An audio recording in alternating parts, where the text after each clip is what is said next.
یہیں سے میں ابتدا کرتا ہوں اس مجلس کی، تاکہ آنکھیں نم ہو جائیں۔ میں نے کوئی زیادہ ٹائم نہیں لینا ہے، کوشش کروں گا کہ آپ کی آنکھوں کو غسل کرا سکیں۔ شرم کر کے گریہ نہ کرنا، چونکہ میں نے تجھے کہنا بھی نہیں ہے اور تجھ سے تیرے آنکھوں کی محتاج نہیں ہے ان آنسوں کی زہرا۔ کوشش کرنا کہ جن وارثوں کے گھر میں بیٹھا ہے نا، آج ان کو پرسہ ضرور دے کر جا۔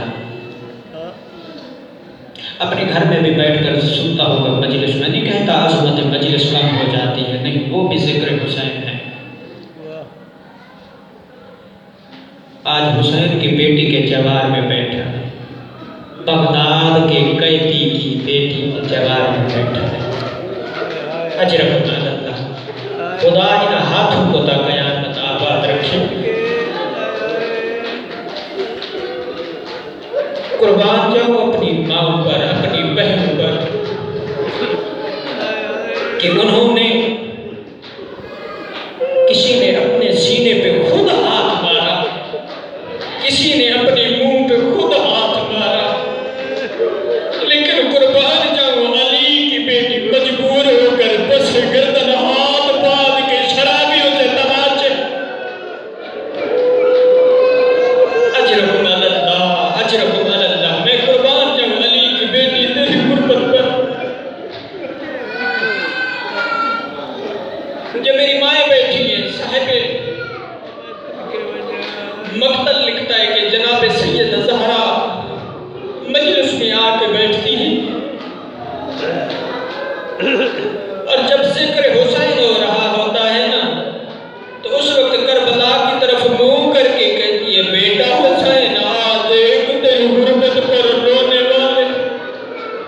اجرکم اللہ، بڑی مقبولیت والی مجلس سے، خدا کرے آپ کی ضمانت کا ذریعہ، میری نجات کا، آپ کی شفاعت کا ذریعہ بنے۔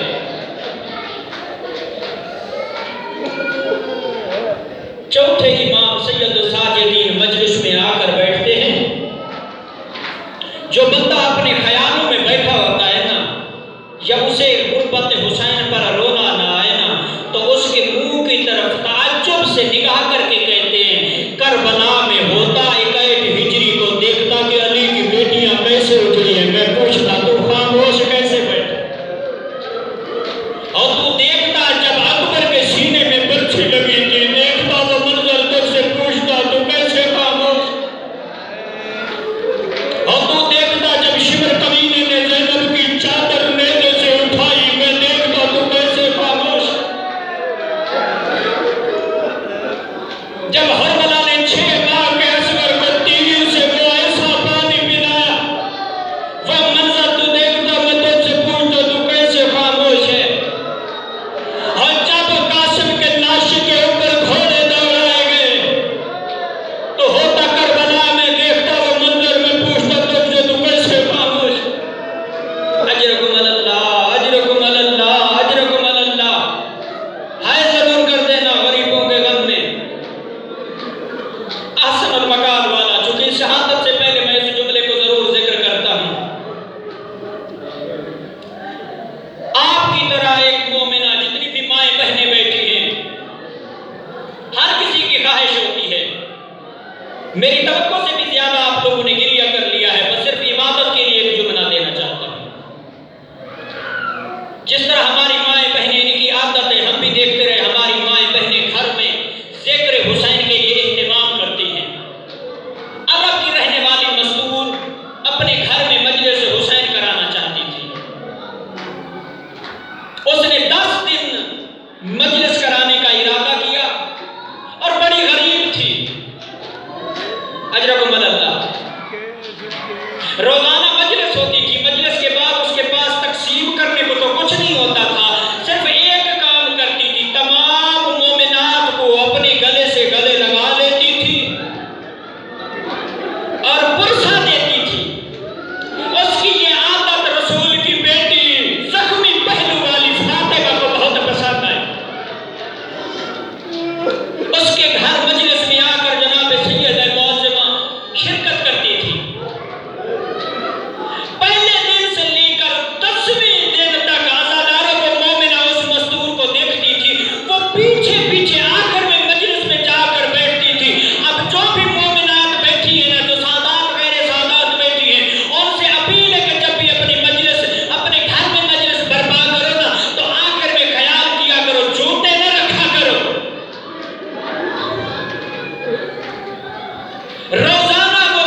خدا آپ کے آنسو کو قبول فرمائے، آپ کی عبادت کو قبول فرمائے۔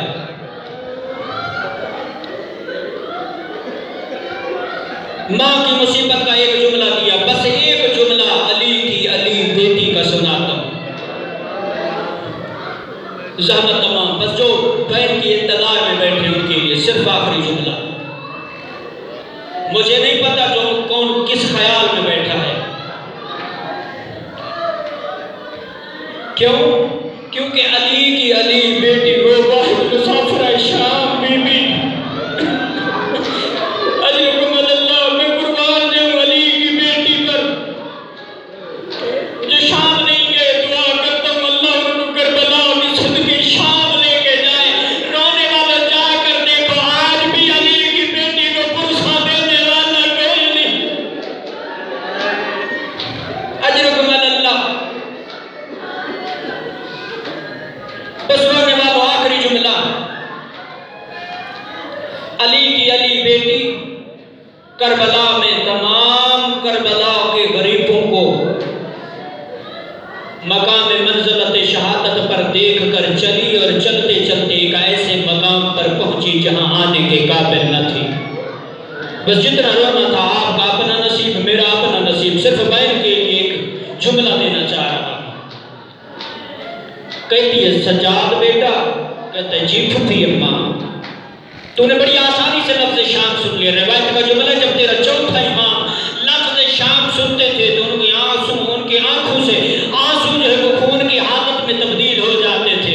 سوال کرتے تھے مولا شہادت تو آپ کا ورثہ ہے، کہتے ہیں ہاں شہادت تو ورثہ ہے، پر پھپھیوں کا بازاروں میں جانا، شرابیوں سے کلام کرنا، بازاروں میں جانا، جہاں پر سبلا کے مجمع میں علی کی بیٹی کی طرف اشارہ کر کے کہتے تھے دیکھو باوی کی بیٹی۔ اجرکم اللہ۔ کہتی ہے سجاد بیٹا ان شقی لوگوں کو بول پانی دے دے، تیرے زیور گرم ہے، میں تیرے زیور ٹھنڈے کرنا چاہتی ہوں۔ ادب کے سننے کے عادی ہو، کون سے زیور تھے؟ یہ وہ زیور تھے جو آپ کے اور میرے چوتھے امام کے جسم کے گوشت کو کھا گئے۔ اجرکم اللہ، اجرکم اللہ۔ بڑی مقبولیت والی مجلس سے مالک تمام مرحومین کو جن کے انسان ثواب کے لیے مجلس سے انہیں کروڑ کروڑ جنت نصیب فرمائے۔ علی کی بیٹی چلی، علی بادشاہ کے زمانے کا صحابی جس کی آنکھیں نہیں ہیں، مصلی عبادت پہ بیٹھ کے دعا مانگتا ہے، کہتا ہے میرا اللہ کون سا ایسا دن آئے گا جب میں حسین مولا کی زیارت کروں گا جس طرح آپ اپنے گھر میں بیٹھ کر مصلی پہ زیارت کرتے تھے، مصلی عبادت پہ دعا کرتا تھا۔ اچانک ایک دن ایسا آیا جب خوشبو امامت حسین سونگھی نا تو قدموں پہ گر کے کہتا ہے میں بھولتا ہوں یا تو حسین ہے؟ کہتا ہے ہاں مجھے پہچان کر بلا کا غریب زہرا کا بیٹا حسین میں۔ کہتا ہے مولا میری آنکھیں نہیں ہیں، میرے حق میں دعا کر دیں، اللہ مجھے آنکھیں عطا فرمائے۔ رونے والا آنکھوں کا نام آنا تھا، زہرا کا بیٹا کہتے ہیں صحابی نہ مانگا کہ ایک ایسا وقت آئے گا جب تو کہے گا میرا اللہ میری آنکھیں نہ ہوتی۔ رونے والا بس مختصر میرے پاس وقت نہیں ہے میں اسے مفصلاً پڑھوں، میں کہتا رہتا ہوں وقت تغیر و تبدل میں پہنچا۔ علی کی علی بیٹی بازار شام میں خطبہ دینے لگی، وہ نابینا صحابی بازار میں پہنچتا ہے، بازاریوں کے ہجوم سے پوچھتا ہے لوگوں مجھے بتاؤ بازار میں کوئی علی آ گیا یا علی کا کوئی بڑا بیٹا؟ رونے والا ہجومی نابینے کا کندھا ہلا کے کہتے ہیں اللہ کا شکر ادا کر، اور اللہ نے تجھے آنکھیں عطا نہیں کی، آج علی نہیں، علی کا بڑا بیٹا نہیں، اور علی کی علی بیٹی زینب کبریٰ۔ اجرکم اللہ، اجرکم اللہ۔ علی کی علی بیٹی زینب کبریٰ خطبے دے رہی ہے۔ بی بی چلی، چلتے چلتے اس مکان کے قریب پہنچی جہاں ام حبیبہ کا مکان تھا، کنیز تھی بی بی کی۔ مدینے کے اس وقت میں اور مدینے کے اس شہر میں جب مدینہ مدینہ ہوا کرتا تھا، محمد مصطفیٰ کا شہر تھا، بی بی چلی اور جیسے ہی ام حبیبہ کی نگاہ اس کاروان کی غربت میں پڑی نہ اپنی غلام کو حکم دے دیے جلدی کر پانی کی مشق لے کر آ۔ میری آقا زادی کا فرمان تھا تمہارے گھر سے جب کوئی غریب یا مسافر غربت کی حالت میں گزرے تو انہیں پانی ضرور پلانا، اب مجھے اپنی آقا آزادی کا فرمان یاد آ گیا ہے. رونے والوں ام حبیبہ پانی کی مشک اٹھا کر چلتے چلتے اس قیدن کے قریب آئی. کہتی ہے قیدن میں تجھ سے کچھ نہیں مانگتی، صرف میرے حق میں دعا کر دے، میں تیرے پیاسوں کو پانی پلانا چاہتی ہوں. اجرکم اللہ. بس جو بہن کی انتظار میں بیٹھے، رونے والوں